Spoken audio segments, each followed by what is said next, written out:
حضور فرماتے ہیں ومن فرج عن مسلم قربۃ فرج اللہ عنہ قربۃ من قربات یوم القیامہ، فرمایا جو مسلمان اپنے بھائی کی کوئی دنیاوی تکلیف دور کرے گا، دنیا میں رہتے ہوئے کوئی بھی تکلیف دور کرے گا مسلمان کی، کوئی اس کو تکلیف آج پہنچی وہ اس کی تکلیف دور کرے گا، اللہ اس کی قیامت کے دن کی تکلیفات کو دور فرما دے گا۔ تم دنیا میں رہ کے لوگوں کی تکلیفیں دور کرو، قیامت کے دن تمہاری تکلیفیں دور ہو جائیں گی۔ کتنا آسان سا نسخہ ہے قیامت کی بخشش کے لیے، لوگوں کی تکلیف کا سامان نہ بنے، تکلیفیں دور کریں۔ اور اگر بالفرض سستی ایسی آ گئی ہے کہ ہم کسی کی تکلیف دور نہیں کر سکتے تو پھر خدا کے لیے کسی کی تکلیف کا سبب بھی مت بنے۔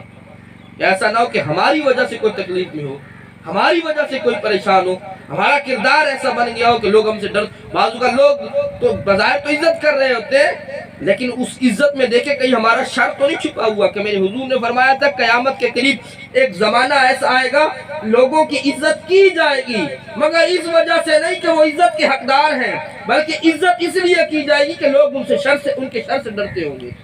ایسا نہ ہو لوگ ہمارے شر سے ڈرتے ہوں اور ہماری عزت کرتے ہیں، ہم سمجھتے ہیں بھئی ہماری بڑی عزت ہو رہی ہے۔ ایسا نہیں، اپنے آپ کو ایسا کبھی بھی مت بنائے کہ لوگ ہم سے ڈر رہے ہوں، لوگوں کی تکلیفات ہماری وجہ سے بڑھ رہی ہوں، ایسا نہ ہو۔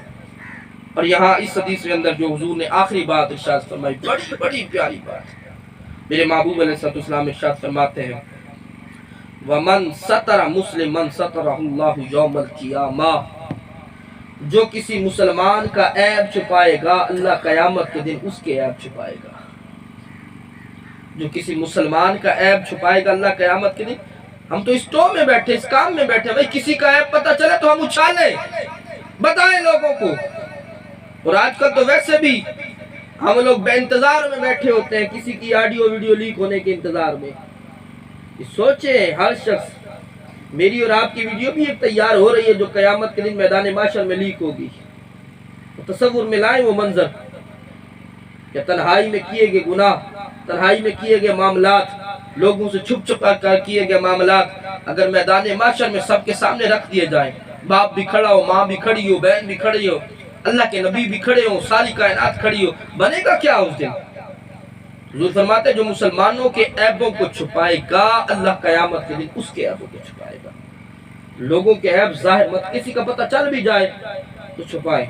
آج کل شوق ہو گیا ہے لوگوں کو فیم حاصل کرنے کا، سوشل میڈیا کے ذریعے جس بندے کو دیکھو مائک پکڑ کے وہ میڈیا پرسن بنا ہوا ہے، جناب سب کوئی کہیں پہ چھاپے لگا رہے ہیں، لوگوں کے عیب دیکھ رہے ہیں جی، اور دیکھ کے ویڈیوز بنا کے ویور حاصل کرنے کے لیے سوشل میڈیا کو بھر رہے ہیں، یوٹیوب کو بھر رہے ہیں۔ کرتے جائیں بھائی، کرتے جائیں، یہاں کوئی نہیں پوچھنے والا، کرتے جائیں۔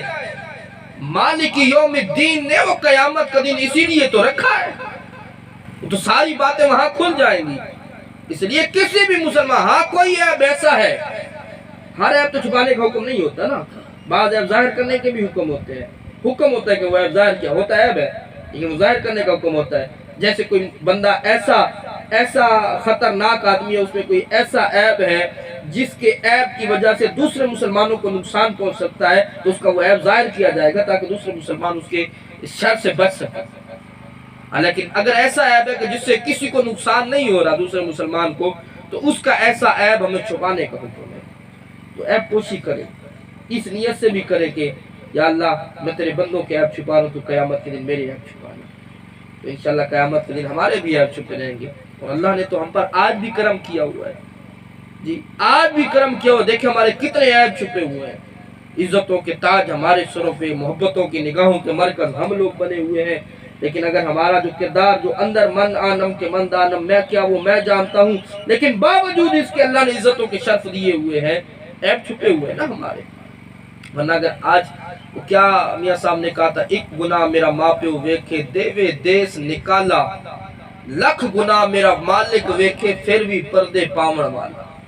ہمارا ایک گناہ گھر والے ہی دیکھ رہے ہیں، ان کو بھی پتہ چل جائے تو قریبی دوست بھی نفرت کرنا شروع کر دیتے ہیں، لیکن لاکھوں گناہ ہمارے رب تعالیٰ نے پردے ڈالے ہوئے ہیں اس کے اوپر۔ تو جب رب اتنا ستار ہے، ہمارے عیبوں پہ پردے ڈالے ہوئے ہیں، تو ہمیں بھی دوسروں کے عیبوں پہ۔ اور بھائی یاد رکھنا کہ کائنات میں کامل اکمل سوائے اللہ کے نبیوں کے کوئی نہیں ہے۔ ہم ایک دوسرے میں کامل ڈھونڈیں گے نا کہ غلطی سے پاک ہمیں مل جائے، تو وہ ہمیں کوئی نہیں ملنا۔ ٹھیک ہے، جیسے سامنے والے میں غلطیاں ویسے میرے اندر بھی ہیں. اگر مجھے غلطیوں سمیت کئی لوگوں نے قبول کیا ہوا ہے تو مجھے بھی چاہیے کہ میں بھی غلطیوں سمیت کئی لوگوں کو قبول کر لوں. یہ کرنا پڑے گا اس کائنات کے اندر، ورنہ نظام نہیں چل سکتا.